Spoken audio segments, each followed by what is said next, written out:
are back.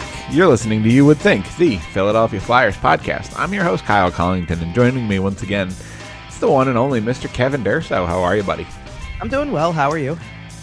I'm doing okay.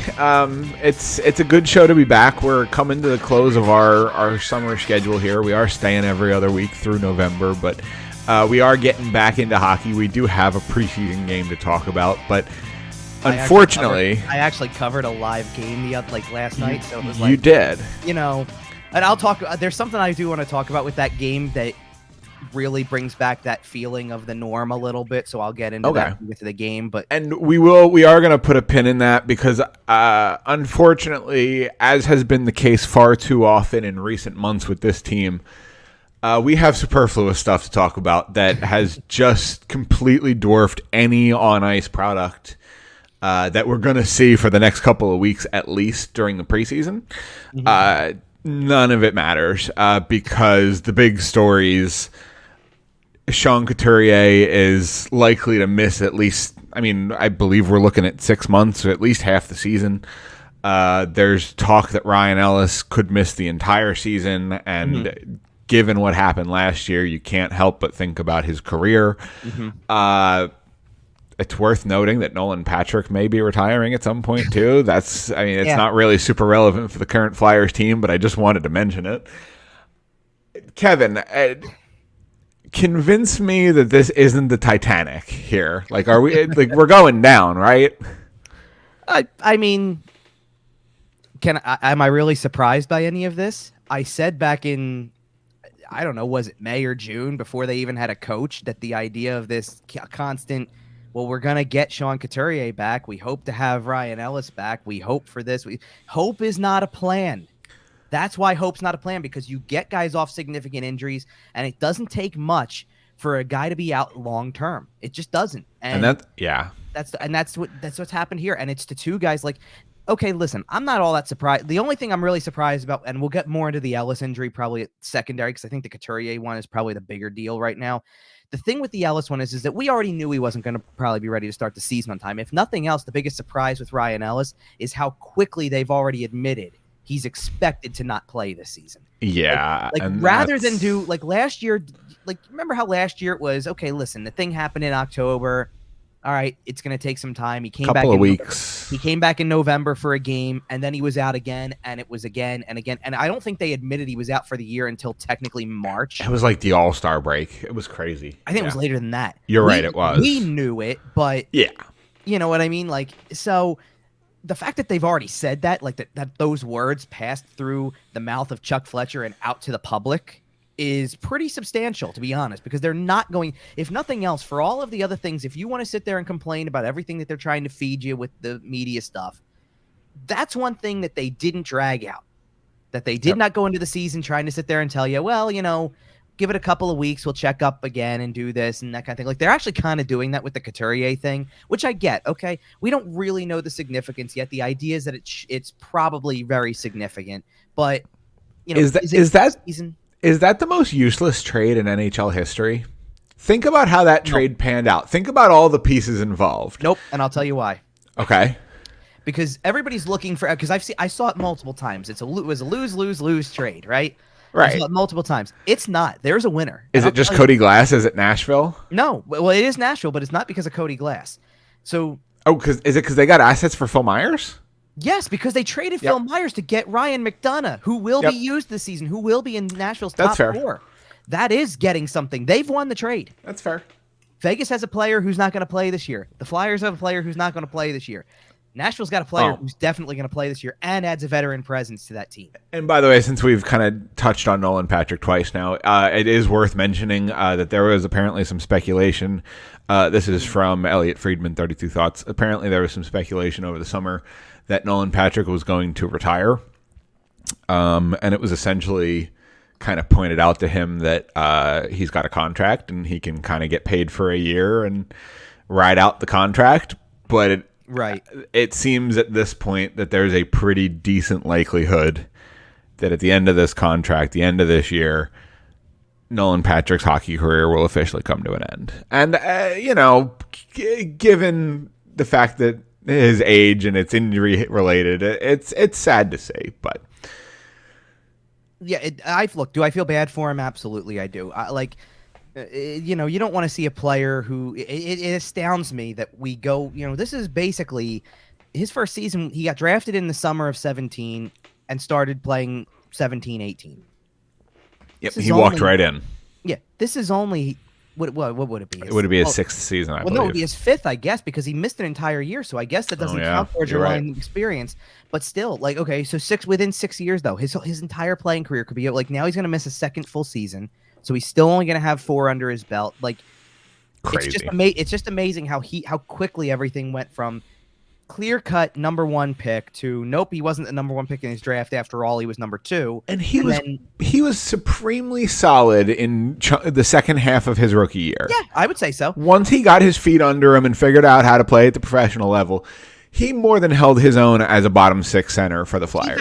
He very much started off by like he was on the path of Sean Couturier, in the sense that Couturier never put the offense together consistently for a long time, and that was okay. Like, because he was so good defensively that he still had a spot in the lineup. Couturier was, and Nolan Patrick was not near as good defensively as Couturier ever was. No, that's fair. But the idea is that Patrick seemed to always have that potential. Like when he would go out there and have those stretches, 4 goals over 5 games or something like that, right? Like that was what everybody knew he was capable of doing. Oh yeah, we saw the guy who was the consensus number 1 overall pick for almost 3 years leading up to his draft. Well, right, and then you saw that in very small spurts, and you know, like even the year he came back after missing the full season, that last year he played with the Flyers, he started out okay. Like, production was okay in the beginning, and then it just totally disappeared. It fell off a cliff. And that's where, you know, that's where the problem lies.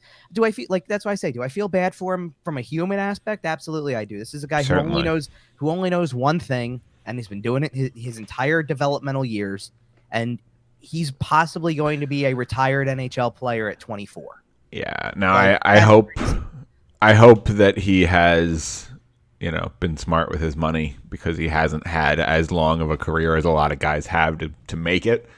I think the interesting thing is that a la Sam Morin here, I think he could have a job in Vegas because Kelly McCrimmon loves the guy. And the good thing for him is that he's a handsome son of a gun. He can get modeling jobs if he wants to. I mean, he's got the look, sure. He's 24. He's a good-looking kid. He's got the money to go get some really good headshots taken. Okay, so what's the defining feature there then that you're looking at? Is it the flow? It's the rosy cheeks. Come on. Is it? All right. See, for me, no. See, because I thought you were going to say possibly the flow, but for me, I'll be honest. I haven't seen him in like 2 full years. I couldn't tell you what his hair looks like. He still got it. Okay. Like he still got the flow he had going 2 years ago. But to me, like he came in and he's got these blue eyes that make you think Peter Forsberg. I'm telling you. Fair. Like he that's you know, and that's why. But I'm serious about the developmental thing, like the staying in Vegas because he's got a great relationship with Kelly McCrimmon to be able to potentially have a job. Like the Flyers have given Sam Morin a job. Sure. To work with prospects. Look, if nothing else, Moran's been put through the ringer in terms of how many times he had to try to come back, you know, being kind of getting through that troubling and tough time with a smile kind of thing, having a good mentality about working hard. Yeah. There's nothing wrong with it. Nobody named him an assistant coach of the Lehigh Valley Phantoms. Well, here's the thing though.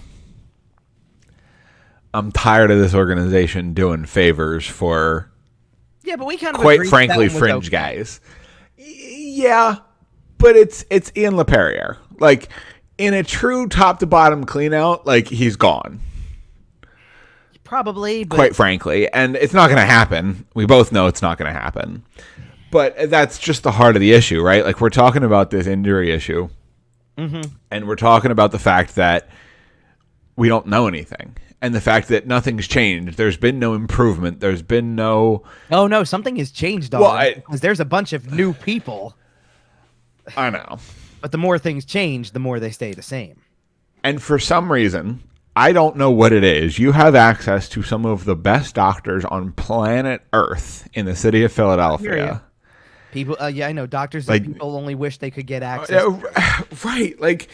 University of Penn is literally world class in just about everything. Temple is world class. Everybody why can't we figure out that Nolan Patrick's head injury is concussion related for a year and a half? Why can't we figure out what's wrong with Ryan Ellis? Why can't we get Sean Couturier healthy? Why is Sam Moran hurt for 5 years straight? Okay, well, hold on. Sometimes that's not the doctors who do the actual repair work. Like if a player goes out and is weak in a certain area and nothing changes that because they've had so many debilitating injuries, like in Moran's case, whoever the team nutritionist is needs to go. I think they've already done stuff like that. They already did. Like they got a new strength and conditioning team. Like conditioning, that's the definition of conditioning, right? Not like to be able to stay and avoid the injuries. Yeah. So they've already done that stuff. They've already changed some of that stuff up. I don't know. Then what can you do? Well, you can change the routine potentially. Like you can try to do something different that maybe is better recommended. I don't know. Like, is the organization just cursed? Like, I assume if you I've heard that a lot, and I think that's total. But here's the thing, though: if they've replaced the nutritionist team. And I assume when they did so, they didn't cheap out on the new guys. I assume they got a respected nutritionist. I assume they didn't just hire some guy off of Craigslist. And if it's still not working, then what are we supposed to do? Like, well, all right. So let me break this down in a different way for a second, because we've discussed Joel Farabee's injury already leading up to. We discussed Bobby Brink a little bit, and Bobby Brink is not in the same category as some of these guys, but tell me something that Joel Farabee, Sean Couturier, and Ryan Ellis have in common. None of them are going to start the season or anywhere near it. Okay, that's one part. Yeah, you got that part right. They all missed large chunks of last season as well. Okay, but what's the other thing they have in common right now? They're three of your best players. Okay, so what was Joel Farabee's injury, or what did he have done? It was it his groin? No, Farabee had that disc replacement surgery that Jack. Right. Okay. Which is kind of I guess it's classified as a neck injury, but it's a fairly major surgery, all things considered. It's qualified as a neck injury if we're being technical, but okay, fair enough.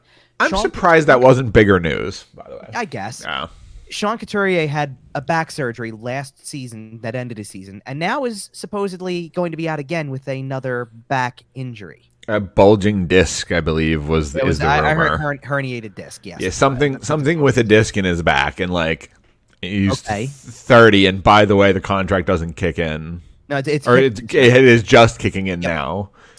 And then Ryan Ellis, who for the first time in a year and a half, or a season and a half, let's call it, or close to a full season, whatever, they actually started to break down the multi-layering of the injury. Yes, there's hip flexors and all that type of stuff that get into the way, but they also sourced it to this muscle in the back. Now, do you see the pattern? Yep. Why are they all back injuries? Why does everybody have a back injury? Well, why is this becoming a widespread issue, especially for guys who are all over the place in terms of age?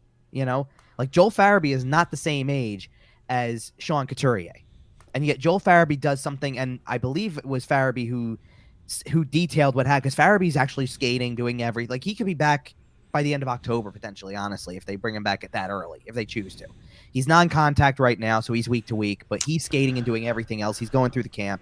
He's as close as anybody who's injured right now. Hey, look at that. You Google back Dr. Philadelphia. You got Jefferson Health. You got top spine specialist, Penn Medicine. And I'm sure that Rothman Orthopedic. Well, and guess what? A bunch of them, at least one of them, works with the Flyers in some way, shape. I believe it's Rothman, correct? I think Rothman does like the surgical portion of it. Well, yes, Virtua Health is usually the overall medical sponsor, if you will, but like Rothman does the surgeries usually. Yes, I believe we need to reconsider those deals when those partnerships are up. I know it's been 30 years, and I'm sure there are people, but I don't think it has to do with the doctors and the construction of it. Something's wrong. Yeah, I think it's the conditioning. I think they're putting them through routines that don't prolong their health. That's what I think. Okay.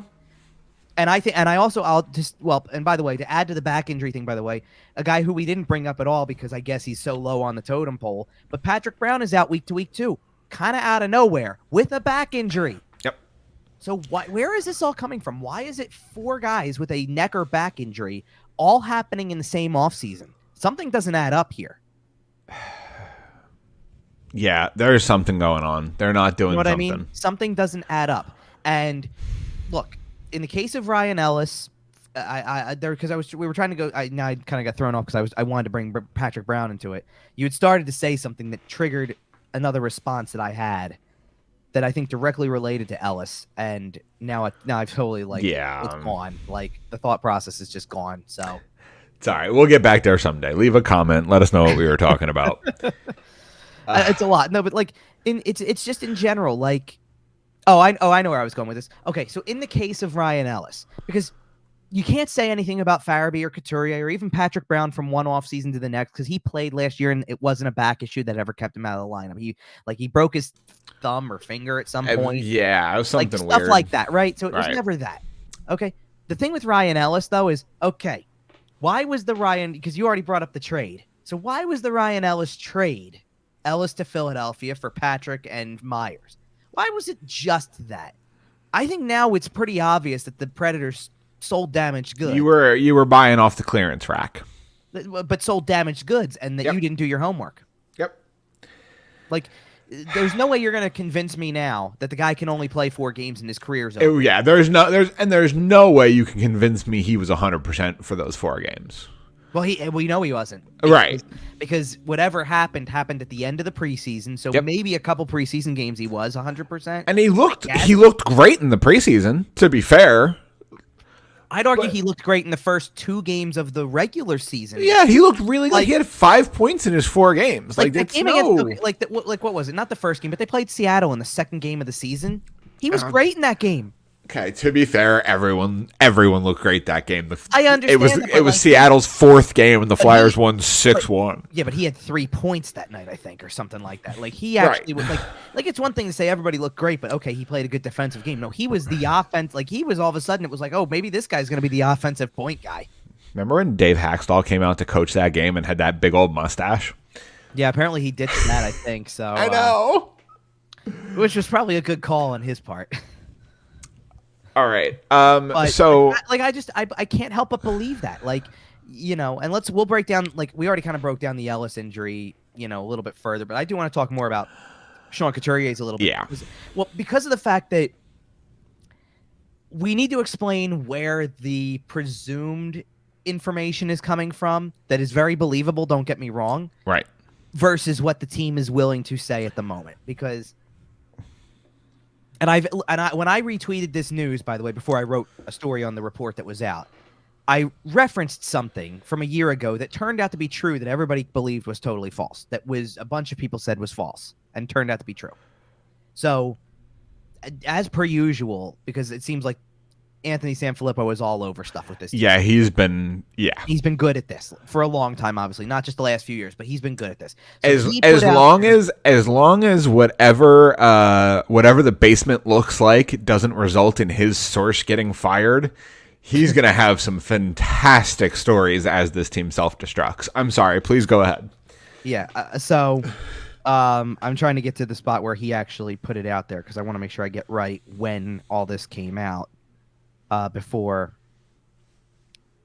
we actually just read into it, but he had the first report, obviously. Yeah, he was on the ground with it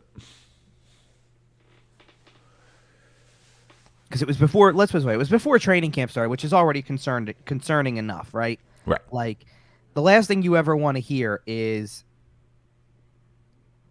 So here's where it was. So this was. The 19th, September 19th, which I believe was Monday. So Monday night, probably just a mere hours before, like, the Eagles were playing on Monday Night Football. Like, you got a bunch of stuff that's not, like, no one's thinking Flyers with 2 days to go until training camp starts, or which was Wednesday technically. So yes, this was Monday night. Right. And he tweets out, "I'm told that Flyers center Sean Couturier has a herniated disc in his back that could cost him several months, if not the whole season. I have a story coming very shortly." Which, okay, fine. Everybody starts to obviously run with this. One of the things I did when I retweeted it was to sit there and say that, like, listen, back last year at rookie camp, we're covering a rookie game that involves a bunch of other players, not this particular player, but he put out there that Sam Morin had suffered another significant injury. And within the next 24 hours, like I and a lot of other people kind of did the like, listen, if this is true and there's no reason to believe it's not, this is obviously that like huge to his future. Like this could kill his whole future, which it did. And the next day, Riley Cote put out there like basically from a text exchange with Sam Moran that everything was fine, and it turned out things got weird for 36 hours there. Right. And it turned out, and because of that, everybody, like a ton of people, totally eviscerated Anthony Sanfilippo for having supposedly wrong information. Turned out he had all the right information. And I actually it turns out Riley Cote wasn't believable. Wow, crazy. Well, what a concept. No, but I'm not trying to deny that people don't have better sources in terms of like there's guys who've played who know people in that locker room. I get it, but you know. I don't know who Riley Cote knows in that locker room.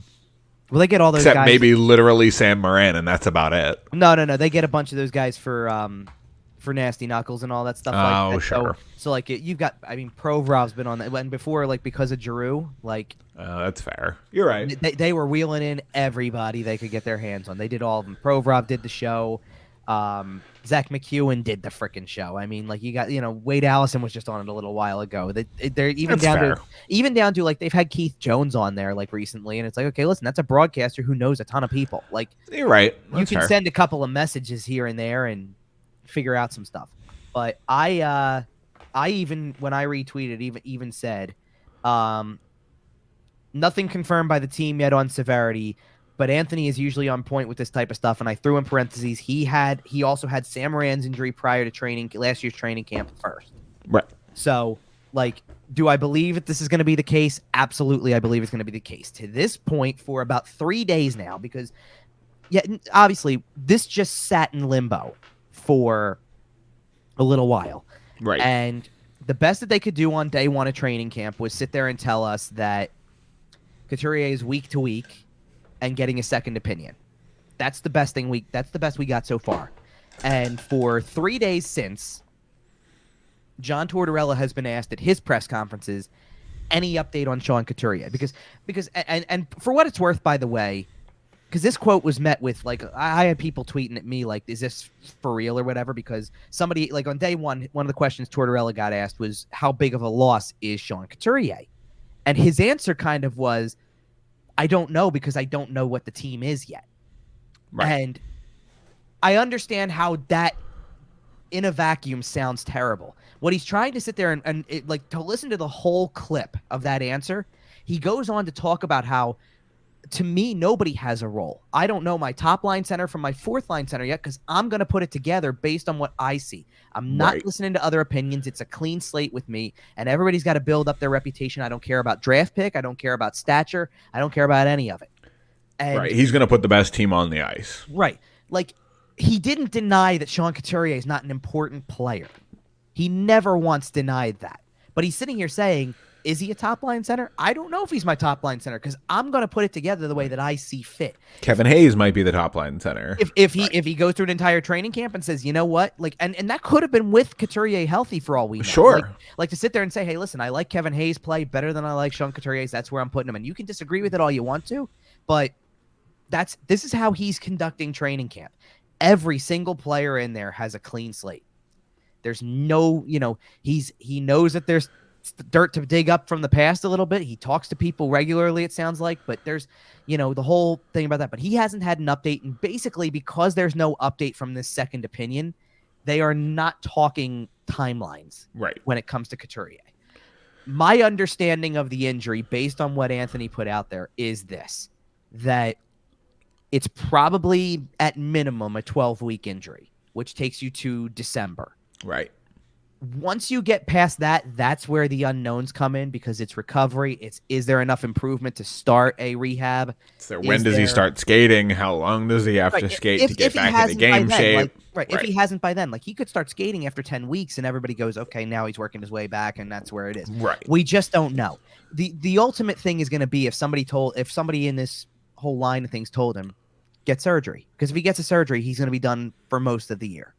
And that's where I think this comes from. Like, they might be sitting there saying the second opinion is do your best to let it heal on its own for, 4 weeks, 6 weeks, And when See where we're at. And when we follow up, the next step might be, hey, listen, this didn't get any better in that long a period of time.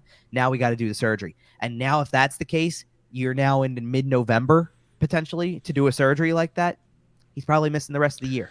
Oh yeah, and it turns out it's tough to win games without right a guy like Sean Couturier, and that's where it's coming from. And like are other guys detrimental to that were on that injury report? Are other guys detrimental? Like is Patrick Brown being week to week after his back injury, is that detrimental to who makes the team or who doesn't? No, because probably at the end of the day, one of the guys that you could pull up that's younger, who would play in Patrick Brown's place, probably is going to be an even swap in the grand scheme of things, right, in terms of talent level. Like it's not as huge of a deal.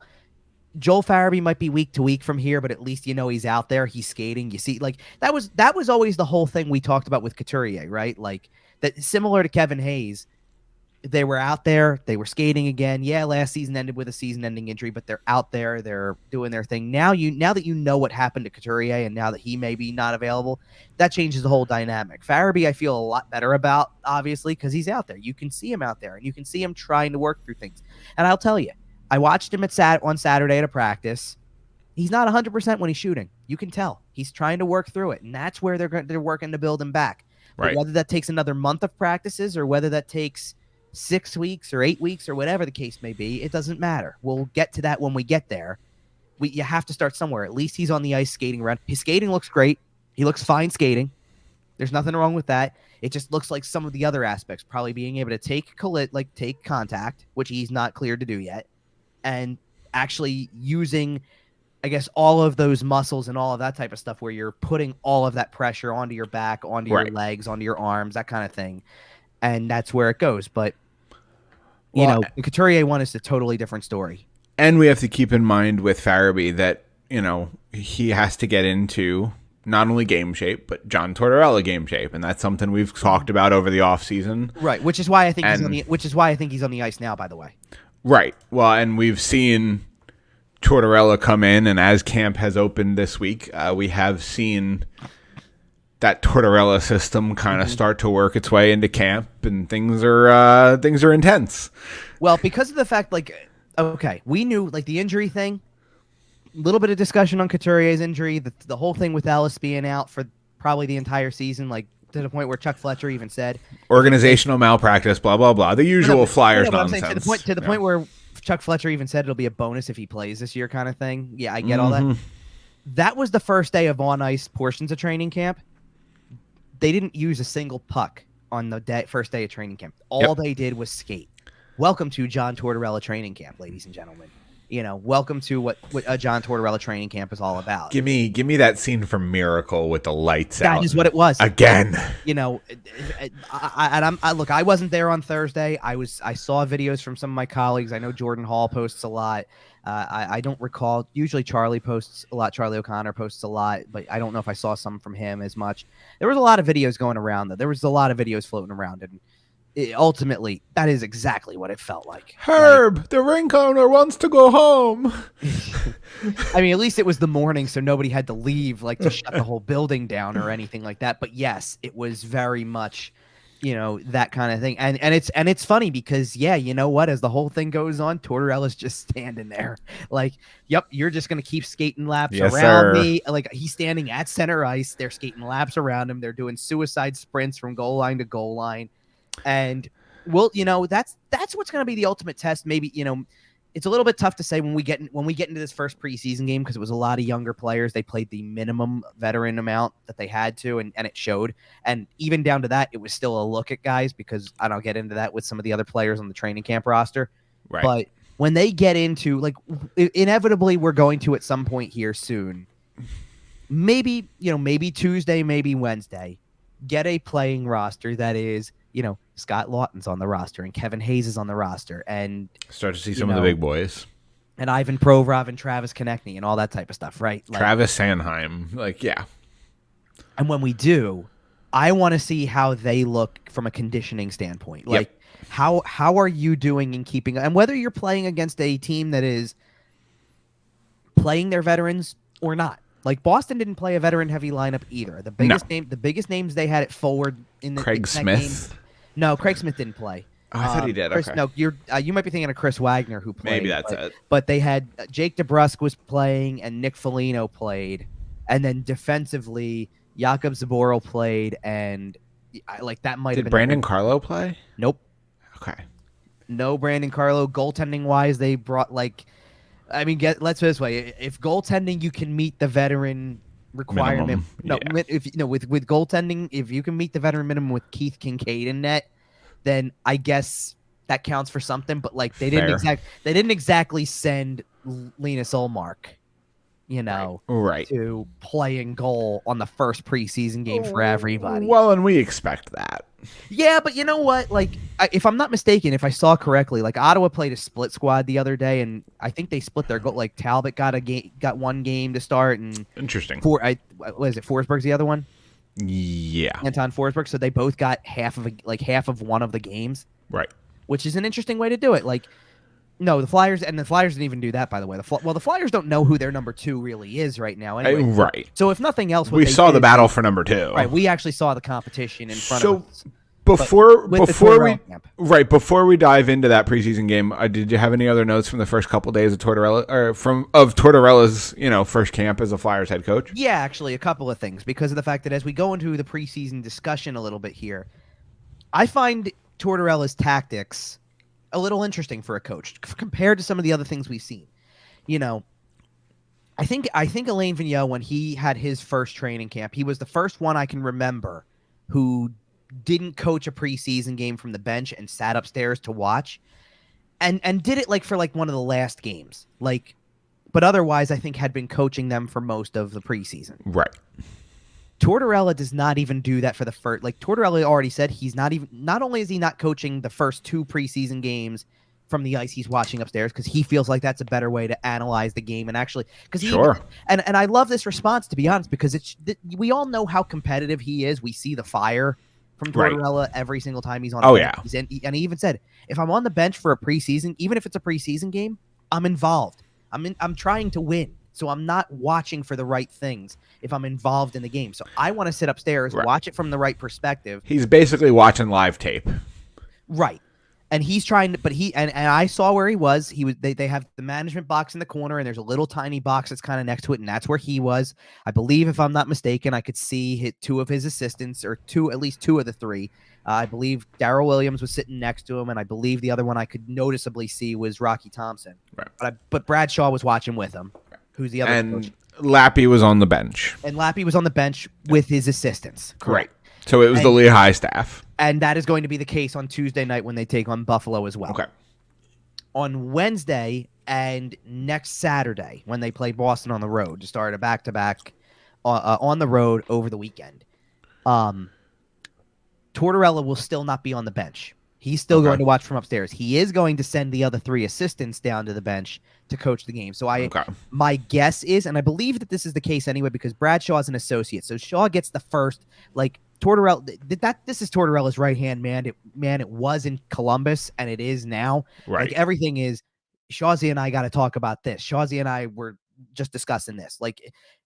Clearly those 2 work together hand in hand practically. That's a duo. When it comes to lineup. But this was the way it was when he had Mike Sullivan.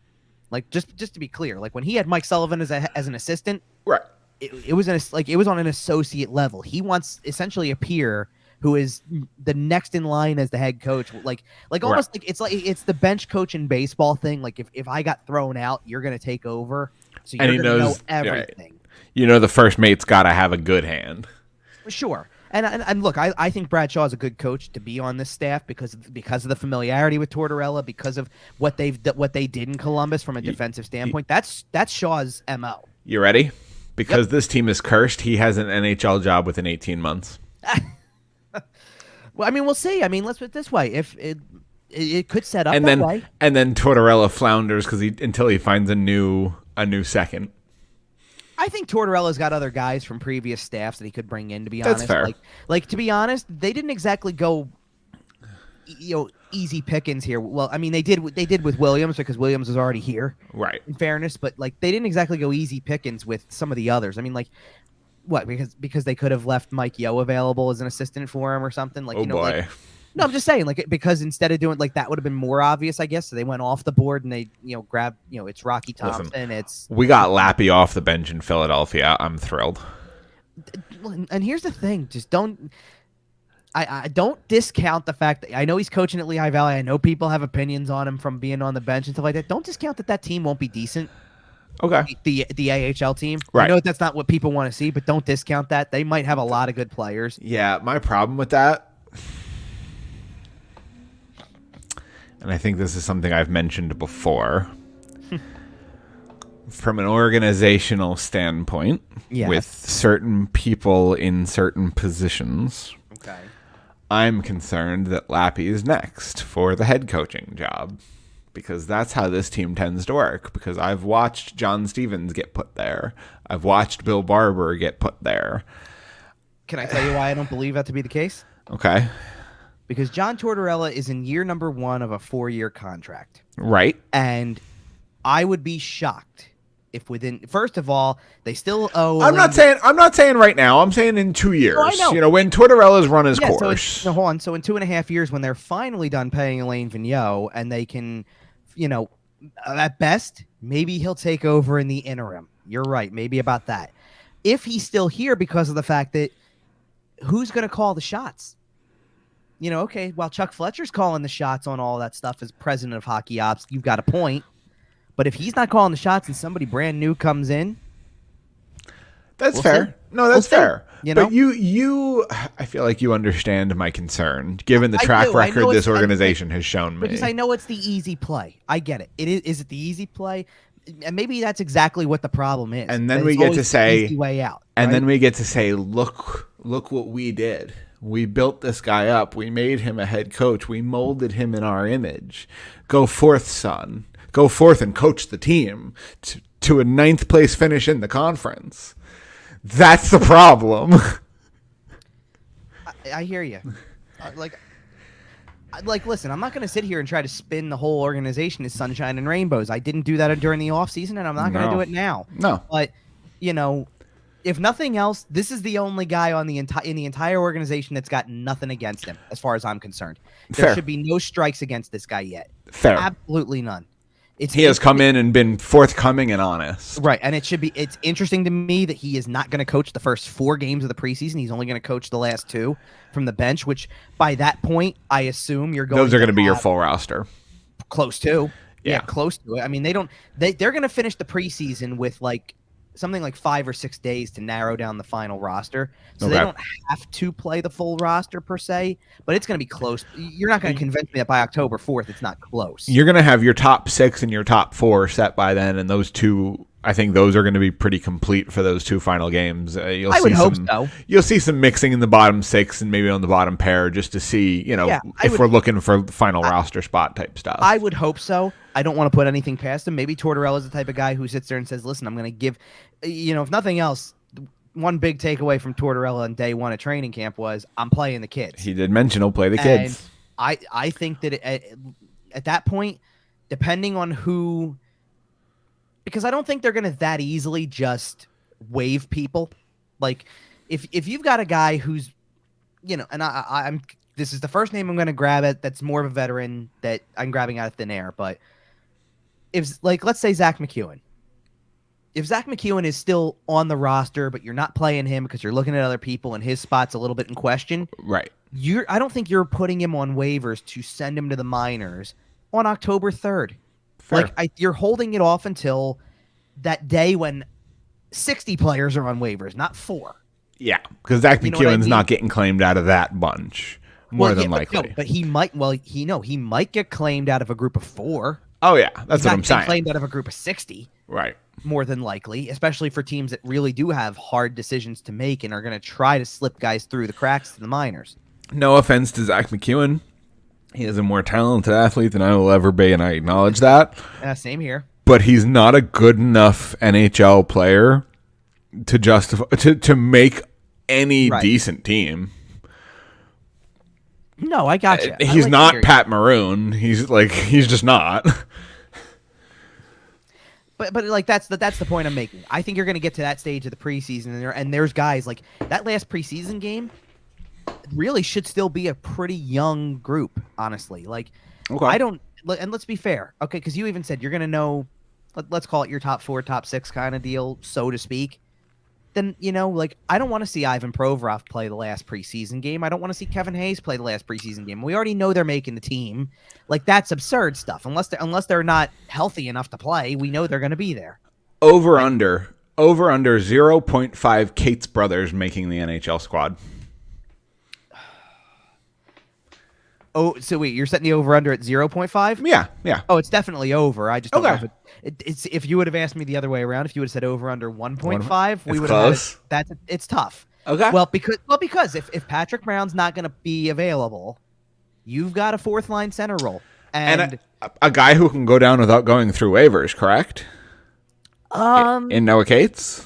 Oh, Noah, definitely. Yeah. I don't know about Jackson, to be honest. Jackson might be past that point because he was already a free agent. Oh, that's fair. So it's a little tricky. They had to re-sign guys like that. Like, since we're talking about the Cates brothers, yeah, we're on to the preseason game. I think we have to mention the fact that the Flyers beat the Boston Bruins. Well, the shell of the Philadelphia Flyers beat the shell of the Boston Bruins 2-1, with both goals being scored by a Cates brother, and that's kind of neat. Jackson Cates, by the way, saving all of us from preseason overtime with like 4. Oh yeah, clutch. Well, I'm sorry, it was 7-10. Or 7-10 left in the third period, and it's tied up. 7-10 left in the third period, and you're thinking overtime. If somebody doesn't score soon, that game's going to lock down fast, quick, and in a hurry. Well, and I, like you know what like is on tap? If you get to overtime, even if somebody wins it, then somebody decides, you know what? Why don't we do the shootout practice thing just for fun? Yep, we're here. We might as well. And then you're sitting there for who 15 knows how extra long. minutes. Yeah. Fans get up and leave. You're stuck there, but. But yeah, either way, all 5,000 of them there last night. Yeah, and it wasn't a great. There were a lot of kids there. The Flyers emerged victorious, and quite frankly, regardless of what happened in the rest of the game, Felix Sandstrom looked really good. Yeah, I would say. I think he was already kind of the front runner for the backup spot anyway. Right. This just. So far, I mean, he's going to appear in a few more games. Right. We're not putting that much stock into 30 minutes of preseason play. But in that 30 minutes, he was probably the best Flyer on the ice. Here's what was really interesting, because he finished with 17 saves. He faced pretty much everything, like in the first period. I think that if he had 17 saves, they had 16 shots in the first period. Boston did. So he faced one shot in the first half of the second period. They were pouring it on, including some sustained 5-on-3 time. Yeah, I mean, they didn't get a ton of pressure off it, but no, but like it was pretty quick, because you had 3 penalties right off the bat. That I think the only one of them got erased late. Like, Boston took a tripping penalty that put the Flyers on the power play with 5 seconds left in that last portion of the 5-on-3, which was now at that point a 5-on-4. But and then they had to kill off another one in the second half of the period too. So that was 4 Boston power plays essentially in the first period of that game. Yep. And Sandstrom looked fantastic. And that's exactly. And pressure's going to be down your end. And don't get me wrong, Boston had some chances in terms of, in the preseason, I love that the kids saw that much action, especially in the first period. I like that they, honestly, and this is encouraging to me, because when I'm looking at groups that were playing together, and give me 1 second because I'll pull up the line combos that were, because I believe they ran the same line combos from the morning skate at the game, because everything with that did go according to plan. Good. They were running lines that look like Phantoms lines to an extent, or at the very least the younger Flyer lines, if they're going to make it. Like just an example for you, like Morgan Frost played with Owen Tippett last night. Yeah, you know what was gross though? Seeing Nick Seeler with an A.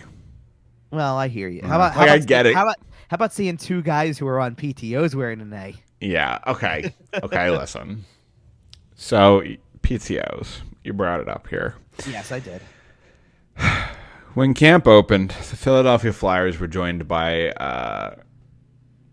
Antoine Roussel.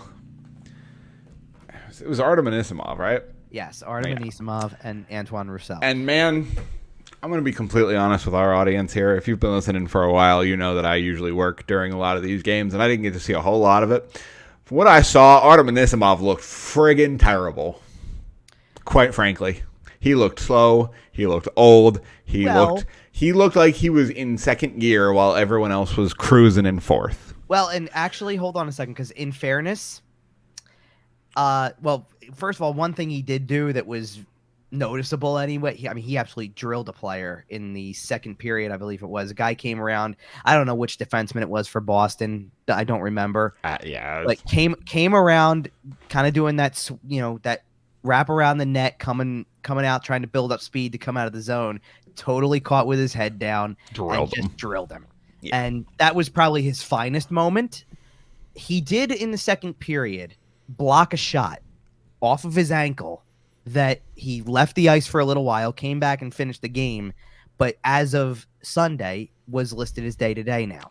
Right. So I think that contributed to some of the slowness you're talking about, that he blocked a shot right off of his foot. It's not his back, so he'll be okay. I guess, but he was. My point is, he was grinding for the rest of the game because he clearly had something going on. Right. I didn't think that anyone. I'll make this part quick. I didn't think any one defenseman stood out. Like Sealer and Connaughton are Sealer and Connaughton. They were helping you meet the veteran minimum. But you weren't playing any of your defensemen that you want to. Like, you weren't playing Provorov or Sanheim. Well, Cam York was playing. Yes, and I didn't think York was bad, to be honest.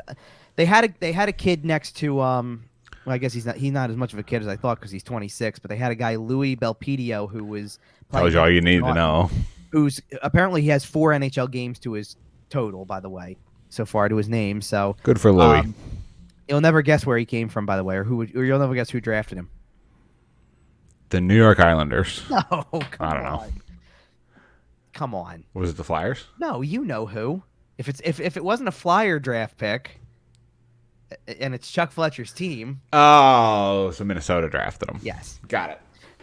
I had to do that. Yeah. But I didn't think, actually, believe it or not, if you're going to ask me who the best defenseman on the ice last night was, and he had a couple of bad moments, don't get me wrong. One of them was a delay of game penalty in the third period that didn't look very good. By the way, when does Chuck Fletcher trade for Matt Dumba? I don't know. It's going to happen. No, never, because that's actually too talented of a player for him to acquire from Minnesota. LTIR. It's still not going to happen. He's coming. It's still not going to happen. He's going to overpay. He's going to grossly, absurdly overpay. He's going to give up the Connor Bedard pick, but he's not going to get the chance to do that. I don't buy it. But either way, all right. Back to the game. Yeah. I would actually say that probably the best defenseman they had on the ice, and he had some bad moments. Don't get me wrong, but he's a younger one. I would say Ronnie Attard was probably the best defenseman on the ice. Like, Zamula blended in a lot for parts of it. Now, he did get an assist on the game-winning goal by Jackson Cates, so I'll give him credit for that. But he had more moments where he blended in a little bit more. I mean, Zamula was definitely he had a play on a forward in the early part of the game where he was able to actually muscle him off a little bit and kind of break up a play on an entry, which that's good to see. You can see that he's bigger, but I don't know if he's there yet. Sure, and he doesn't have to be. No, I mean, if you were going to tell me to pick a younger defenseman who's going to have a better shot of making the team, it might be Attard than Zamula at this point. For the amount of time that Attard played last year, I can see them hoping that maybe he finds a little more, but he had a pretty awful sequence in the third period that led to a delay of game penalty because he couldn't clear the puck. He mishandled it twice, and then finally flipped it right up out of play and knew it, obviously, but it was just one of those. It was just a bad moment. Okay, so and skip we kind of already hinted at it. The one line was Anisimov with Max Willman and Hayden Hodgson. Hodgson did get in a fight, kind of had a borderline boarding penalty. He got called for boarding, obviously, but AJ Greer was the player who came in and decided to fight him, and he held his own in that, and that was, all right, that's some fireworks. Hodgson's a tough kid. Hodgson is a tough kid. You got to give him credit for that. Apparently, I didn't know this either, by the way. Apparently, Hayden Hodgson went through a Tortorella training camp, I guess, as either a prospect or interesting, as a in Columbus, as a camp invite or something in Columbus, apparently. So He knew what to expect coming in, which does make a difference. Listen, one of those things. I feel like I'm always going to have a little attachment for Hayden Hodgson just because I was at his NHL debut. And then he scored a goal. And he had 2 points, goal, and an assist. Like, kid was on that night. And they won in a terrible season. In a game where nobody gave him a chance to win, and some guy who nobody knew from before came in and put up 2 points, and they won. Yeah, against a team that was heading to the playoffs and had some momentum going. Came pretty darn close to having a run. Yeah, sure did. St. Louis was probably, who knows? St. Louis might have been 5 seconds away from a Game 7, essentially, potentially. Craziness. It was offsides, but whatever. All right. Let's keep going. Yeah. Any other notes from this game? Because so I'm going through the forward lines now. To be honest, Willman just blended in, and Isamov we've already talked about. The Cates brothers were really good. I don't really recall them having dominant stretches at 5-on-5. Actually, by the end of the game, I think that because I don't recall, and I think I think the reason is because they had just had a power play moments before, so the lines were all jumbled by that point. So Jackson was not on the ice with his brother when that goal was scored. When typically throughout the game at 5-on-5, he did play with him. Are there any brothers currently playing together in the NHL? I don't think there are since the Sedins retired. Yeah, I don't know. I don't believe so. The Kachucks don't? No, they don't. I mean, there was an opportunity for that, obviously, but... Right. That would have been insane. Holy. A lot of people thought it. A lot of people thought that if he was going to push Calgary's back to the wall, here comes Ottawa. The Ben brothers do not. No, they don't. None of the Hughes brothers play together. Not yet. Not yet. It is lined up, though. Yeah, we'll see. No, it's lined up. I know. One team has 2 of their rights. Right. It'll probably happen in a preseason game sooner rather than later. Yeah. Well, the kid's got to get out of college first. That's fair. You're right. He's got to get out of college. But I think that's it currently. Yeah, probably. Okay. And let's put it this way. You just asked the over-under on Hughes brothers making the squad. Oh, no, Cates brothers making the squad. Cates brothers making the squad. Yeah. Noah's making this team. Okay. Noah's absolutely 1,000% making this team. Ian LaPerriere said after the game that he's a coach's dream because he does all he's good in all areas. He's extremely coachable in terms of what you getting him to capitalize and do what you want him to do, kind of thing. And I think that for a coach like Tortorella, you have to be that level. This guy's going to be a sponge. Yep. Right. And you need to be that kind of guy. And I think that you can just see he seems like he's always alert to the play. I don't catch lazy moments from him. He seems like if you say jump, he says how high kind of guy. Yeah. And his goal, Noah's goal was very, look, is it fortuitous a little bit? Being in the right place at the right time? Sure it is, because Morgan Frost made one of those plays where it's no look, here it comes. You better be ready for it, because if you're not, then we're not scoring a goal here. And he was ready for it, so he buried it. It was a 5-on-3. Home.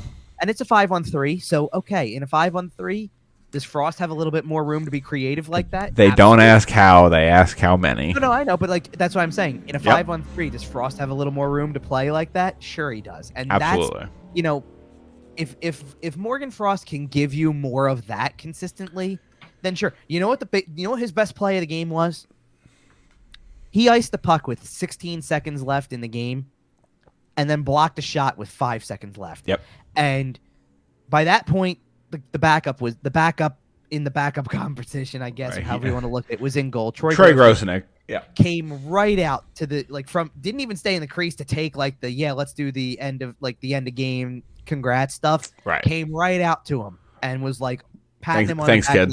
Thank you, for stepping in the way of that, because it was a big deal. It was a good shot. Yeah. Oh, it was a heavy shot, and he went down in a heap from it, but it got the job done. And that's the type of stuff I guarantee you John Tortorella loved every second of a supposed skill guy getting into a dirty area and blocking a shot. I imagine John Tortorella, if you're watching on our YouTube channel, I imagine he did one of these. Yeah, he points and goes, I like the kid. Yeah. I'm not trying to burst your bubble with this one at all, but I looked down a couple of times to see if there was, especially after penalties, just to look. he is emotionless up there. I believe He was very stoic just watching the game. I don't, because I don't think he put any expectations on it. If he's on the bench, he's and it's listen, the first preseason game. And LePerriere said something to this extent after the game too, because look, I totally agreed with Ian LePerriere on this because I felt the same way with it. Every penalty they took in the first period was a penalty. I mean, maybe you can argue. Oh, yeah. You can argue the fourth power play that Boston got, which I'll get into in a second, but the first three penalties were all stick infractions and they were all legit penalties. And that, that was the youth of the lineup a little bit. Like, sure, and it's the first real game, and the refs are calling it for real, and you look at the guys who were going to the penalty box, and you're sitting there I know Anisimov took a penalty at one point in time, and he's more of a veteran guy, but Tyson Forrester took a slashing penalty, and you're like, yeah, kid, you're gonna learn. Right. You're gonna have to learn. They're gonna call that at the NHL level, right? What's gonna fly and what doesn't. I'm trying to look at some of the other guys who took penalties. Tanner Lisinski. Yeah, it's going to happen sometimes. Guys of that level who don't have a ton of NHL experience are going to take penalties. And by the way, just for some fun here. Okay, when you were watching or trying to watch anyway, what portions of it you could, were you watching any portion of, I guess, the Flyer? You were watching the Flyer broadcast, right? No, I was actually watching the Jack Edwards broadcast. Oh, you were on Nesson. Okay. Yes. Interesting, because I was curious as to how Jim Jackson did with one player's name in particular. Let's put it this way. I was sailing the high seas as a mighty pirate. Yes, I hear you. Hear me out, though. So this is a funny story from practice on Saturday morning. There was one player's name in particular that might have caused Jim Jackson some trouble on the local broadcast here, because how would you say, if I asked you to read off Lixel's name in full, how would you pronounce this? Probably Ollie Lixel. Okay, a lot of people are or saying Lixel. Well, no, Lixel. Oli. Okay, I said Oli too, kind of like Ole, like a little cross between Ole Jokinen and Ole Christian Tollefson or whatever. Right. They came out and told us, the PR team, the great PR team that the Flyers have, came out and told us that Lixel himself gave a pronunciation of his first name, and it is not Ollie, and it is not Ole. Is it Erle? Apparently, it's like Ula. Erle? Ula. Yeah. So I was curious as to how it sounded on the broadcast, because by the way, he took a penalty. That's why we're bringing him up. But I do want to give, because he had a great rookie weekend and all that stuff, because he scored in both of the rookie games. He had a great scrimmage at training camp on day one, I think, or day two, because he had 2 goals in that too. Right. And let me tell you, kid's got wheels. He can skate. He was moving. He's definitely got a high energy level. Somebody to keep an eye on. I don't know. I don't think he's making this team, but if he's minors bound, watch him. Seriously. You know how over the last 3 or 4 years you've heard whispers out of the Detroit system. Yeah, they're bad, but this kid's really good. Yeah, they're bad, but this kid's going to be a star in a couple of years. He's got a little bit of that. I'm not saying he's there yet. Small sample size. And it's a good, but there's a little bit of that. He might take a little bit longer to develop. He might go spend the year in Lehigh Valley, but he might come back next year and make the team and just be a 25-goal scorer right away. You know what this is, to be honest, though, too? Every year there's got to be, no matter how good of a team you're going to be or not, there's always kind of one guy in camp or one guy in your system that you start to see, from maybe even the beginning of camp, and you go, okay, I don't know who this guy is, but he kind of has come from out of nowhere. I remember when Mikhail Vorobiev made the team out of camp. Yeah. No, but it was man, he's doing so well and so out of nowhere that it's almost impossible to ignore. He's going to have to be on this team. That's right? fair. That's the difference to me. Nicholas Aube-Kubel was fairly similar. He was a little bit more of a higher draft pick. He kind of had those numbers in juniors. He wasn't as out of nowhere. That's valid. As say, someone like Lixel, by the way, just for reference, by the way, was a 6th round pick in 2017 at 168th overall. Sorry, and who made that selection?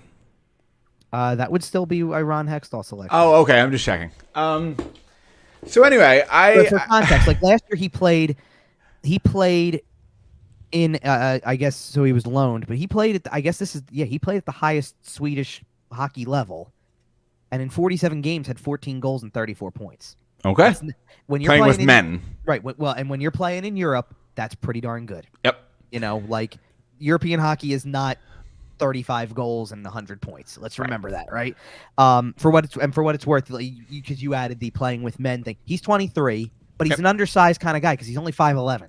Right. So I'm impressed by his wheels. I think he's got good skating ability, and I think that he's got.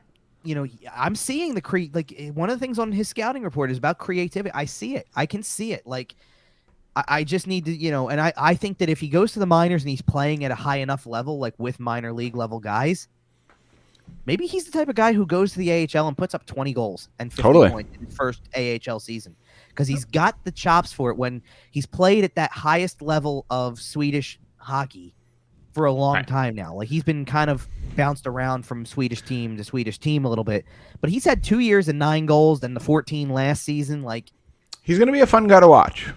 Yeah. He's not. It's not like he played in Swedish leagues and did nothing. He was doing something, and I think that he's got a good minor league career, at least start to his minor league career ahead of him coming up here. Yep. And, maybe by the time we speak next, that decision will be made, and Lixel will either be on the roster or he won't. Yeah, and I mean, like, you can ignore some of the other guys, like to an extent. Like, Lixel played with Frost and Tippett. Tippett, by the way, did have a glorious scoring chance early and whiffed on it, unfortunately. But it just showed again, like, the puck continues to find him. He's got to score goals, but the puck continues to find him. And there's not really much else. I mean, we talked about the other PTO guy in Antoine Roussel. One good moment, though, that I know coaches were looking for, or that this team is looking for. Roussel got hit pretty hard in the first period. Yeah. Wade Allison didn't hesitate for a second. He just jumped right in, fought the guy. I believe it was Connor Carrick who he fought. Yes. And held his own. Yep. Took the instigator. I thought that was a little extreme in a preseason game, to be honest. Like, everybody's trying to get. They called instigators on both the fights, didn't they? They ultimately did, which evened it out, I guess. Well, by sure. The end of the thing, but like, I thought it was nuts that we're calling instinct. Like in the regular. I wonder if that's something that's going to get cracked down on. Well, in the regular season, I totally get that penalty. That's what I'm saying. But this is a preseason where, like, you just cost the kid 17 minutes of his first preseason game. That's fair. Give him the 5 minutes, let him sit in the box and come back out and be part of the rest of the first period, not. Hey, you got to miss the first 10 minutes of the second period too while you're at it, bud. That's fair. That I thought was extreme. But he got asked after the game because he fought a guy in the first rookie game last year, right before the untimely injury that took him out for half the year. Mm-hmm. He fought a guy who must have been huge, 6'6" or something. He was like massive, that. Right? So he got asked something about, like, was it a little bit better because this guy isn't. Is a better size matchup, more of a better size, and he just looked straight at everybody and went, "Don't care, didn't matter." Love it. Would do the same thing over again. Bob Clark and Paul Holmgren are gonna love that guy. Look, Wade Allison's a fun guy. He really is. He's actually the exact type of personality that the team kind of needs a little bit. I agree. He's got the grit that a lot of people like, but he's got skill too. And I think even if the team is bad, he's a high spirits guy. My hope is he does make this team out of camp, by the way. I really hope he does, because he's got the capability to do it. I like Wade Allison a lot. He's just got to, if he can stay healthy through the camp and actually work through it, he'll probably turn enough heads to be able to make this team. And you know what? We will have our decision on that by the time our next show goes up. Yes, because we are on our way out of here. But our next show, we will be between the end of the preseason and the beginning of the regular season, which means that show will be our regular season preview show. Make sure to tune in for that. Subscribe on our YouTube channel. Make sure to jump in for that.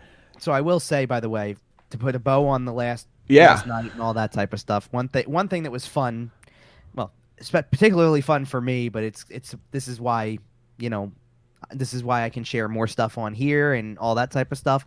I'll try to shift my head a little bit. My pass is behind me. Oh, yeah. Nice. Whatever. I was told, or a lot of us were told, for the first time in 928 days last night. We getting locker room back? Locker room. Two words. Scrum lurkers, baby. Oh, that's how I told a buddy of mine about the fact that we got that email and literally said, get ready for scrum lurkers. Scrum lurkers, baby. Get ready for scrum lurkers. We're back. And it was It was like it was very surreal because it was unique. We hadn't done that in a long time. Obviously, last year wasn't bad. I don't like last year wasn't bad with the press room stuff. The Zoom call stuff gets tired after a while. Were you in there last night, or is it just for the regular season? No, last night. Nice. That's why I said we were told it was the first time that the media was in the locker room in 928 days. Also, ironically, the first time since a game against the Boston Bruins. The last game that we were in the locker room was in March of 2020. Okay. After a loss to the Bruins that snapped. Remember the loss that snapped the 9-game winning streak that they were on. They were the hottest team in the NHL. Yep. And it was a close game, by the way. I think Boston scored late to eventually make it 2-0. But we're not going down that rabbit hole. No. So, but yeah, I don't know who kept count or decided to count how many days that was, but you can ask Siri. Hey, how many days has it been since? But that's pretty surreal that it was like, hey, we're back to doing this again. It was interesting. So, and for what it's worth, like at training camp, they're not opening the room yet because of how many players are there, but they will be once the roster gets filtered down. I think once the first cuts are done, once they cut it by half, they'll probably do it. Right. But yeah, like everything is very much back to normal. Yep. And speaking of back to normal, we'll be back in 2 weeks, just like normal. So until then, follow us everywhere: Facebook, Instagram, Podbean, iTunes, Google Podcasts, Spotify, SportsTalkPhilly.com. Follow the podcast at YWT Podcast. Follow Kevin at Kevin_Durso. Hit us up everywhere. Leave a comment. Leave a 5-star review on iTunes. It's been a while since I mentioned that one. And you know what? Let's go for likes on this video. If you're still here, at the end of this show on YouTube, hit the like button. It helps us out. And until then, smash the like button. Absolutely, brother. Subscribe. Ring the bell for notifications. All right, we'll be back in 2 weeks. We'll have regular season hockey coming right up shortly thereafter. And until then, we'll see ya.